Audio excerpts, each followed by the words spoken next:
Right now, on to the point. A shrinking workforce. Several water management employees set to retire this year. The impact it'll have on California's water. Plus, removing harmful chemicals from your water. The new rules proposed from the EPA. Apparently, several passengers and flight attendants heard something loud hit the wing. New audio reveals tense moments in the cockpit of a Southwest flight before making an emergency landing. And later in the show, a local staple since 1910.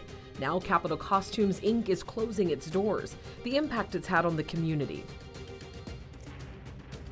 Thanks for joining us tonight. This is To the Point, and I'm Alex Bell. As Californians, we know that water is very important to our state, but right now, many employed to clean and treat it are getting ready to retire, and it's causing a high turnover rate over the next few years. Our Jeannie Nguyen explains how this is impacting the Sacramento area sewer district and why it's part of a larger concern across our state. The Echo Water Facility in Elk Grove treats millions of gallons of sewage every day. And over the last 30 years, Christoph Dobson has played a role in making sure it is a well-oiled machine. Started as an engineering technician and worked my way up through the engineering ranks all the way into management, and now the district engineer and general manager. But Dobson's time as a general manager is coming to an end as he eyes retirement. I'm 4 years out, probably. And he's not the only one. As the general manager, he says many of his employees are also nearing retirement or have already retired. The race is on to replace those leaving. We're sitting at about a 13% vacancy rate right now. So that's how many open positions we have. This is a growing trend across many industries. The California Department of Aging predicts a growing population of adults 60 and older over the next decade. By the year 2030, 1 in 4 Californians will be age 60 or older.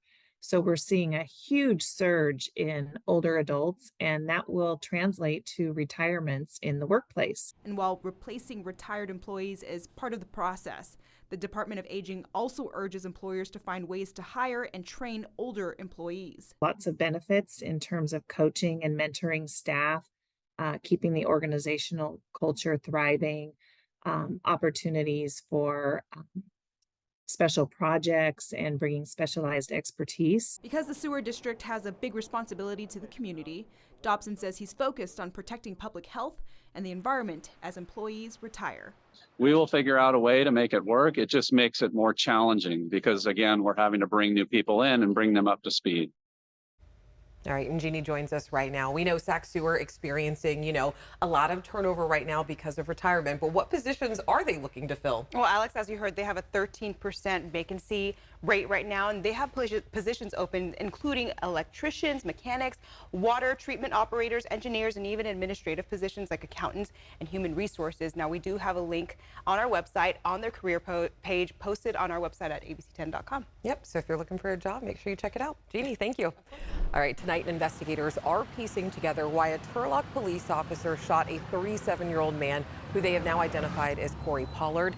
It happened this morning along Vermont Avenue, and police say they responded to reports of a suspicious person, and when they tried to contact him, he ran away. Police say Pollard was shot by an officer after he allegedly, quote, presented an object in a threatening manner. The suspect was taken to the hospital and is expected to be okay.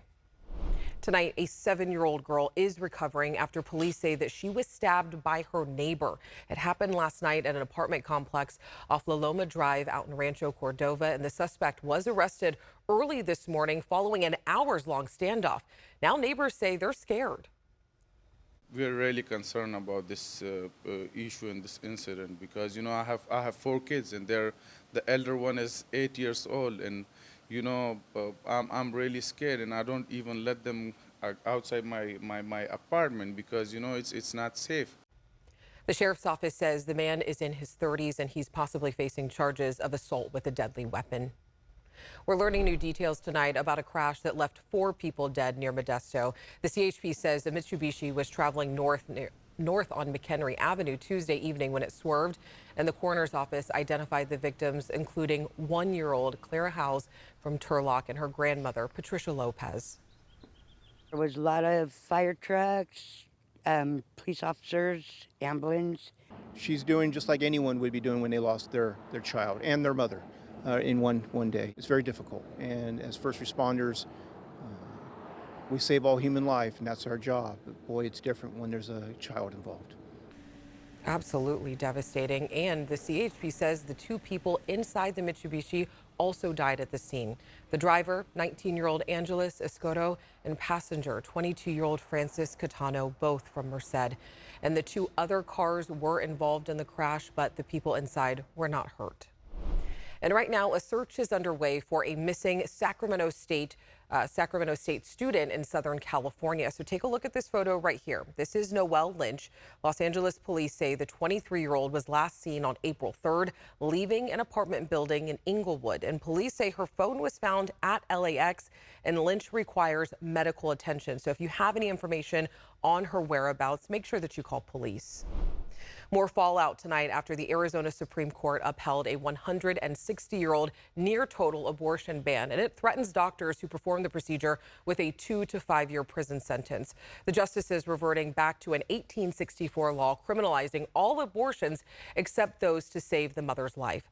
The ruling supersedes Arizona's previous law, which allowed abortions up to 15 weeks, and the decision is sparking criticism among Democrats and Republicans.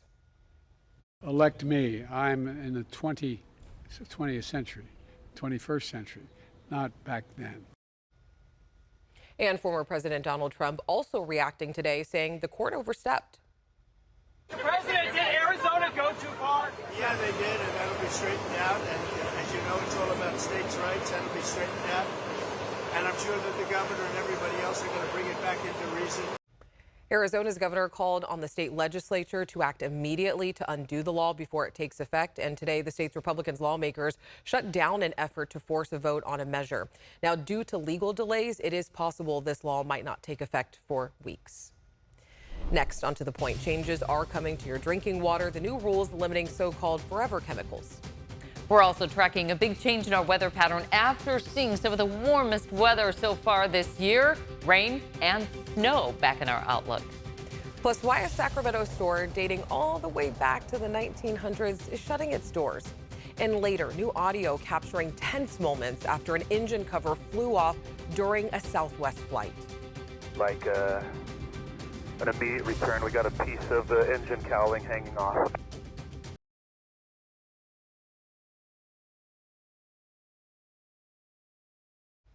Changes are coming to your drinking water. The Environmental Protection Agency is rolling out new standards limiting so-called forever chemicals, also known as PFAS. So the EPA plans to limit 6 kinds of chemicals found in items like fire extinguishing foam, food packaging, and even dental floss. It's a move that they say will protect about 1 million people.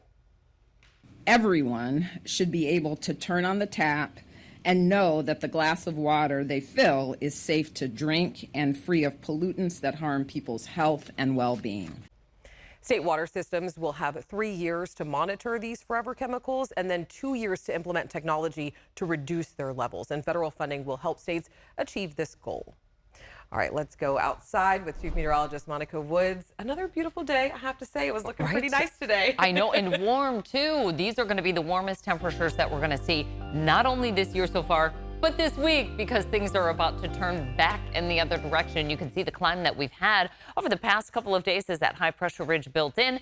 Highs today right around 80. So it is the warmest day of the year so far. You can see the rundown previously. We were in the upper 70s to right around 80. Today, we moved just above that, and we're going to see near 80s again for tomorrow. Region-wide, 80s up and down the valleys. Modesto a little cooler at 79, 72 for San Francisco, 70s for the foothills, and 60s for the Sierra. Soon to be tracking snow. This evening, we've got those great conditions outside. Just some hazy skies with some high-level cloud cover. Temperature staying in the 70s through 8 o'clock, and then we'll drop into the 60s, eventually getting into the 50s. We start off our Thursday with dry conditions. We'll be tracking this quick-moving system, though. It's picking up steam right now in the Pacific. Rain and thunderstorms on the way, as well as snow with travel delays and much cooler air as that high pressure ridge moves off to the east. And that's going to give way for the potential of some thunderstorms tomorrow evening through the northern Sacramento Valley. More widespread rain, though, developing overnight Friday through Saturday.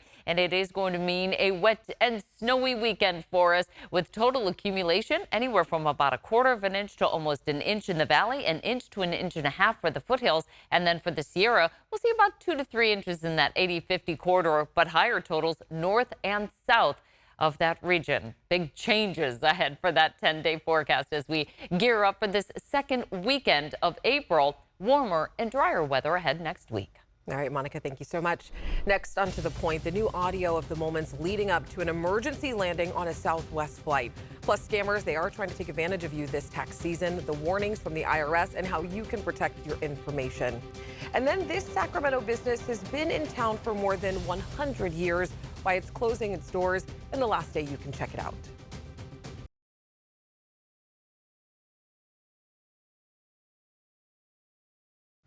Tonight, we're getting new audio from the cockpit of a Southwest flight. The plane made an emergency landing after part of its engine cover flew off midair. Take a listen. For now, everything's okay.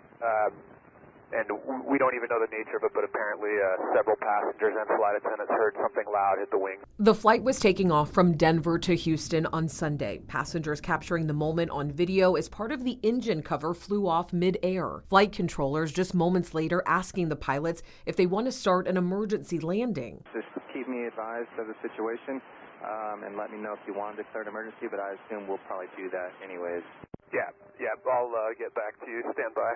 Just seconds after the pilot declaring an emergency, rerouting the flight back to Denver. Let's go ahead and declare an emergency for Southwest 3695, and we'd like an immediate return. We got a piece of the engine cowling hanging off. See, we have 135 passengers. We have 6 crew and 2 lap babies. So that's going to be 143 souls on board, and right now we have approximately 22.9 on the fuel. That gives us, a rough estimate, about 5 hours of gas. Thankfully, those 143 passengers all made it off the plane safely after returning to Denver.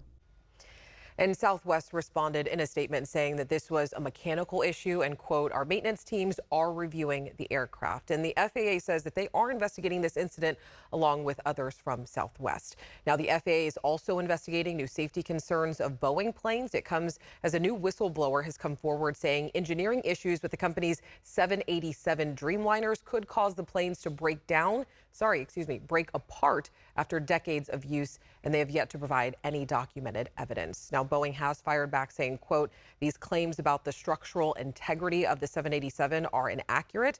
The issues raised have been subject to rigorous engineering examination under FAA oversight, and this analysis has validated that these issues do not present any safety concerns, and the aircraft will maintain its service life over several decades. Now, Boeing slowed production and stopped delivering 787s because of these concerns back in 2021 and 2022. It later said it addressed the issue and the FAA signed off resuming deliveries in 2022. Boeing is already under fire after that door plug flew off this MAX 9 jet just in January. The company's CEO already announcing that he'll step down, and a hearing is scheduled next week on Capitol Hill, where the whistleblower is expected to testify. All right, let's turn now to your price points. Tax season can be a very popular time for scammers to steal your personal information and your money, but there are steps that you can take to protect yourself right now. The IRS wants you to be aware of scams this tax season. Criminals are especially active during tax season because money's involved. So you have to be aware first that they're after 2 things. One is your personal information, which is very valuable, and your family's personal information, as well as your financial account information. Scammers will often try to scare you into giving them sensitive information. The IRS says to look out for these 3 red flags. 1, out of the blue calls with threats. We don't threaten people, whether it's with deportation, with foreclosure, with the local police coming to arrest you.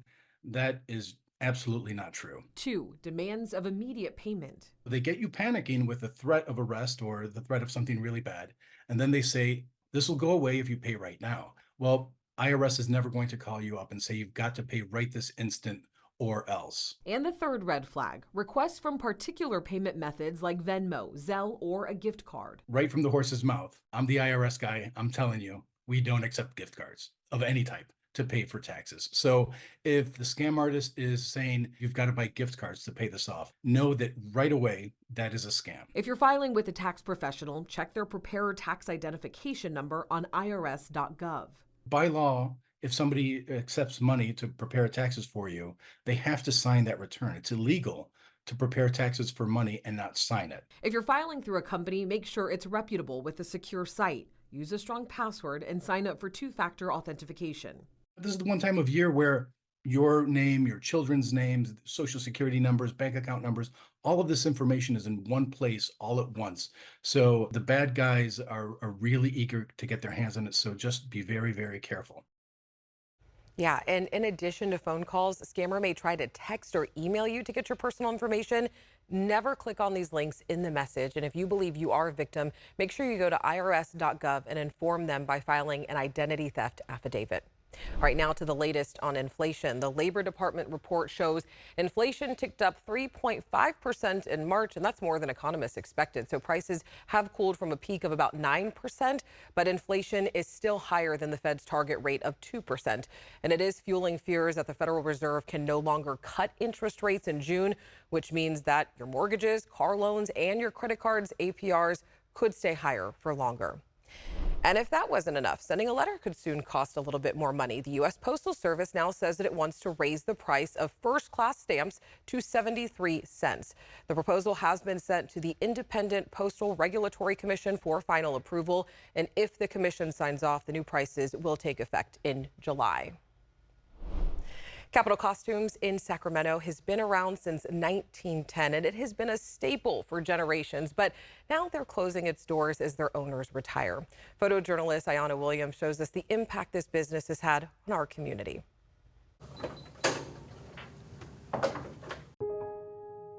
We're having a sale all week. Everything's 30 to 50% off.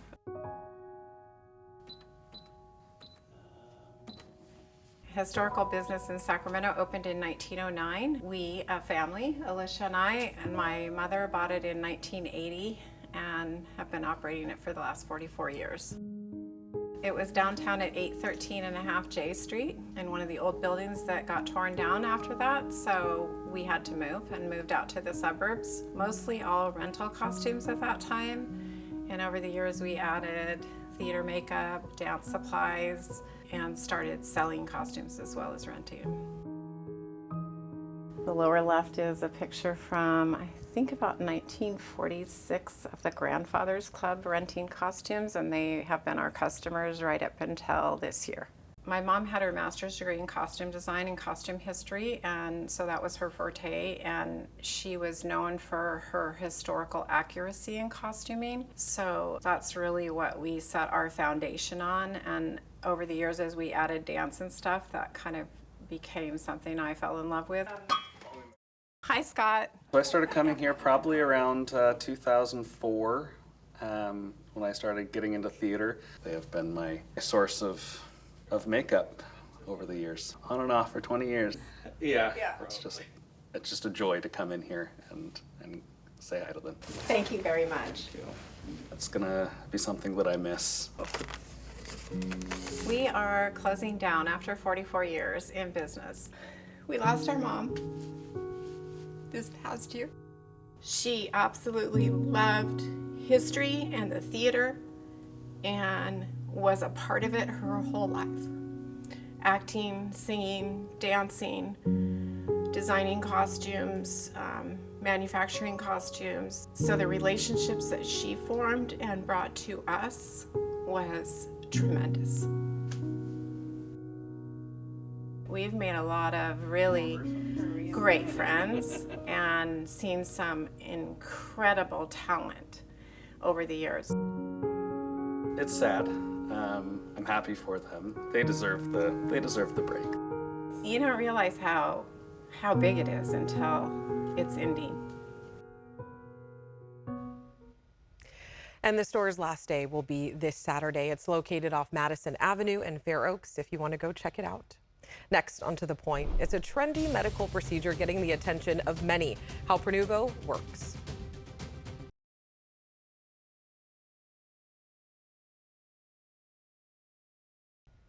There's a new trendy medical procedure that's getting attention from stars in Hollywood, and it's claiming to detect deadly diseases with issues in the body in less than an hour. So coming up tomorrow on To The Point at 6:30, we're looking into the company Prenuvo, which uses a full body MRI to check for issues that could turn into larger problems. And celebrities like Kim Kardashian, Paris Hilton, and Maria Menounos have posted on social media sharing their experiences.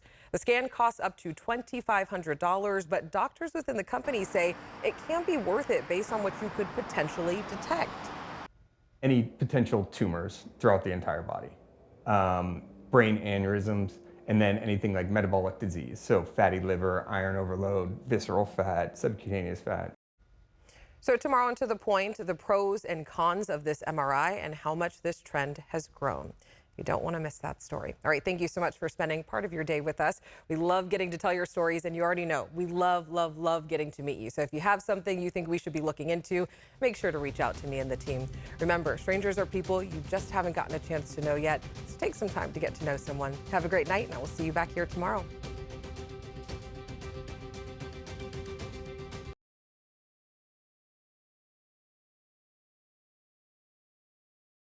Hey, it's Alex. I just wanted to say thank you so much for watching. The To The Point team and I love hearing from you, and I hope that you'll stay in touch. And don't forget, you can always email me and the team at tothepoint@abc10.com, or you can even send us a text message at 916-321-3310.